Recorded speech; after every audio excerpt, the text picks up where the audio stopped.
दोस्तों, पिछले वीडियो में हम लोगों ने बाल विकास के बारे में पढ़ा था।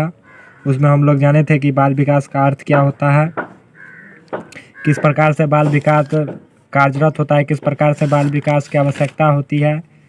ये सब चीज़ हम लोग जाने थे। आज हम लोग जानेंगे कि बाल विकास की परिभाषाएं क्या है, किन विद्वानों ने अपने मत के अनुसार क्या परिभाषा दिया है, ये जानेंगे। इसके बाद हम लोग जानेंगे बाल विकास की आवश्यकता क्या है।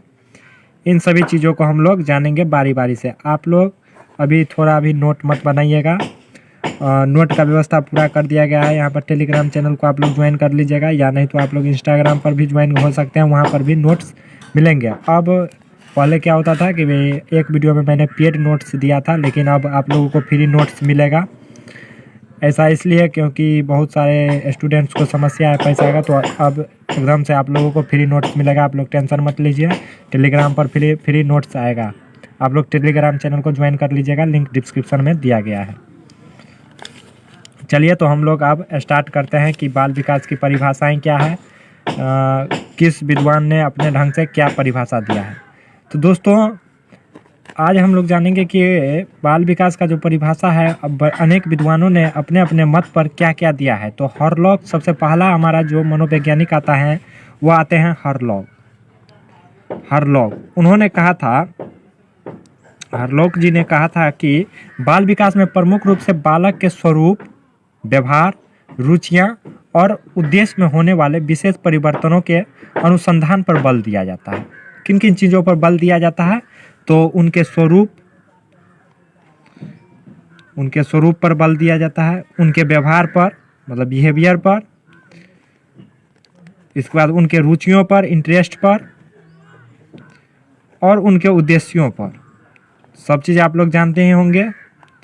उद्देश्यों पर क्या किया जाता है? होने वाले विशेष परिवर्तन। इन सब में जो विशेष परिवर्तन होता है, उन पर क्या किया जाता है? तो बल दिया जाता है।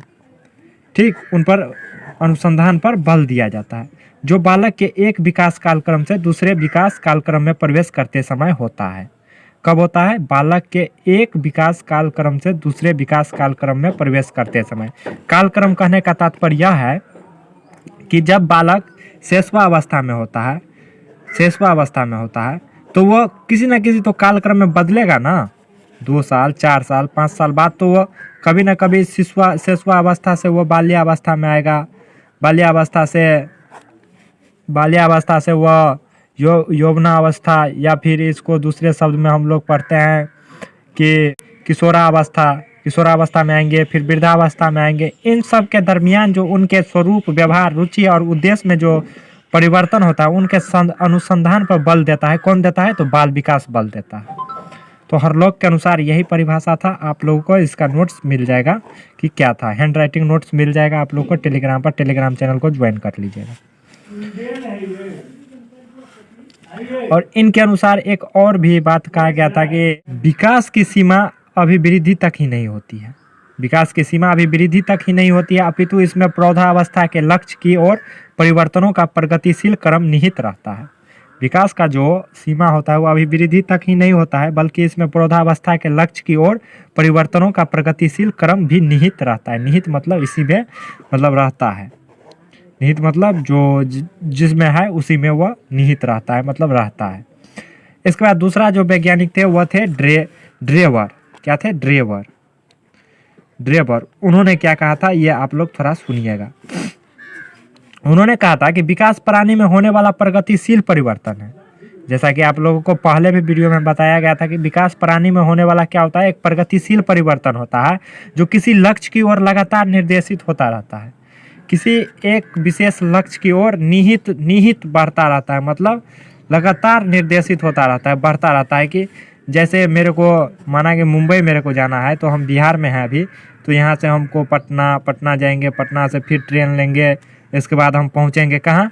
दिल्ली से पहुँचेंगे मुंबई। ऐसे करके धीरे धीरे हम लोग बढ़ते जाएंगे, इसके बाद जा करके मुंबई बढ़ेंगे। तो इसी प्रकार क्या होता है कि बाल विकास में एक निर्देशित होता है, मतलब एक लक्ष्य होता है, उसकी ओर लगातार कोई शिशु बढ़ता जाता है। आप ही सोचिए, डायरेक्ट आप पैदा हुए हैं तो आप क्या थे? एक शिशु थे। शिशु से आप क्या हुए? एक बालक बने। बालक से आप क्या हुए? एक किशोर बने। किशोर के बाद आप क्या हुए? वृद्ध बने। इसके बाद आप यहाँ से जाएंगे। तो यही होता है दोस्तों। तो ड्रेबर के अनुसार क्या था कि विकास प्राणी में होने वाला प्रगतिशील परिवर्तन है जो किसी लक्ष्य की ओर लगातार निर्देशित होता रहता है। पॉइंट को नोट करते रहिए, और नोट नहीं बनाइए अभी, हम नोट आप लोगों को दे देंगे, यहाँ पर आप लोग समझने का कोशिश कीजिए, और नहीं समझते हैं तो आप लोग कमेंट कीजिए, और स्क्रिप्ट कीजिएगा तो नहीं समझिएगा, क्योंकि घोड़ा टांग राइटिंग यहाँ पर लिखा जाता है, क्योंकि ब्लैक बोर्ड की सुविधा है नहीं, तो यहाँ पर तो कॉपी पर लिखते हैं हम। इसके बाद क्या कहता है कि मुनरो, इसके बाद कौन सा आती है वैज्ञानिक मनोवैज्ञानिक, मुनरो, मुनरो, मुनरो, एक मनोवैज्ञानिक का नाम था मुनरो। क्या नाम था? मुनरो। उन्होंने क्या कहा था कि परिवर्तन श्रृंखला की उस अवस्था को जिसमें बालक भ्रूण अवस्था से लेकर प्रौढ़ा अवस्था तक गुजरता है विकास कहा जाता है। विकास किसको कहा जाता है?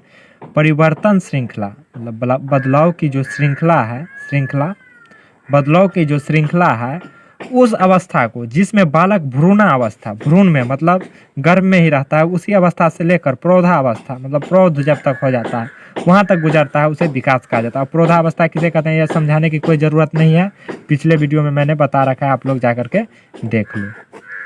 वहाँ तक जो गुजरता है उसको क्या कहा जाता है? उस प्रक्रिया को विकास कहा जाता है। क्या कहा जाता है? विकास। इसके बाद एक और वैज्ञानिक आए, उनका नाम क्या था? गाइसेल। क्या नाम था? गाइसेल। कैसे लिखेंगे? गाइसेल। ये वैज्ञानिक आए, ओके। उन्होंने क्या कहा कि विकास सामान्य प्रयत्न से अधिक महत्व रखता है। विकास क्या होता है कि सामान्य प्रयत्न से अधिक महत्व रखता है। अपना जो सामान्य जनरल जो उसका ट्राई होता है उससे वह अधिक महत्व रखता है, इंपॉर्टेंस रखता है। विकास का अवलोकन किया जा सकता है और किसी सीमा तक इसका मापन एवं मूल्यांकन भी किया जा सकता है, जिसके 3 रूप होते हैं। उन्होंने कहा था कि विकास सामान्य प्रयत्न से अधिक महत्व रखता है, सामान्य प्रयत्न से अधिक इंपॉर्टेंस रखता है, ठीक। विकास का अवलोकन किया जा सकता है, विकास का अवलोकन किया जा सकता है, और तो और विकास की सीमा का मापन एवं मूल्यांकन भी किया जा सकता है, जिसके 3 रूप होते हैं। क्या क्या रूप होते हैं? तो शरीर निर्माण,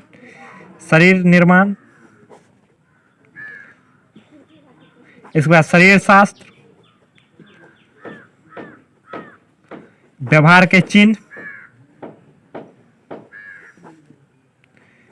विकास के कितने रूप होते हैं? तो 3 होते हैं, जहाँ पर जिसके आधार पर हम विकास को माप सकते हैं। शरीर निर्माण के आधार पर, ठीक, कोई दुबला होता है, कोई पतला होता है। शरीर शास्त्र किन्हीं का मतलब शरीर शास्त्र, जैसे इसको क्या कहते हैं, या आप लोग को हम आगा किसी वीडियो में, मतलब कल टाइम मिलेगा तो कल आप लोग को बताएंगे, जो हम भूल रहे हैं थोड़ा। इसके बाद व्यवहार के चिन्ह पर देखिएगा कि किसी का व्यवहार उदार रहता है, कोई जलन प्रवृत्ति का होता है, कोई किसी प्रकार का होता है, तो उनके चिन्ह पर भी हम लोग इसका मूल्यांकन कर सकते हैं, इसका मापन कर सकते हैं। तो दोस्तों यही सारे वैज्ञानिकों ने अपना अपना परिभाषा दिया, और भी बहुत सारे दिया, जिसको आप लोग टेलीग्राम पर देखिएगा। आज हम लोग यहीं पर वीडियो को छोड़ते हैं, या नहीं तो थोड़ा देर के बाद फिर एक वीडियो अपलोड होगा, जिसमें आप लोग को पता चलेगा कि विकास की आवश्यकता क्या है, मतलब हम लोगों को विकास की आवश्यकता आखिर क्यों हुई और इसकी आवश्यकता क्यों है। इनके बारे में हम लोग अगला वीडियो में जानेंगे। तब तक आप लोग चैनल को सब्सक्राइब कर लीजिएगा और कमेंट करके बताइएगा कि कौन सा पार्ट आप लोग नहीं समझे हैं, और नोट्स आप लोगों को टेलीग्राम पर मिल जाएगा। टेलीग्राम चैनल को मस्ट भी ज्वाइन कर लीजिए। Okay, thank you. तो चलते हैं दोस्तों, बाय बाय, टाटा।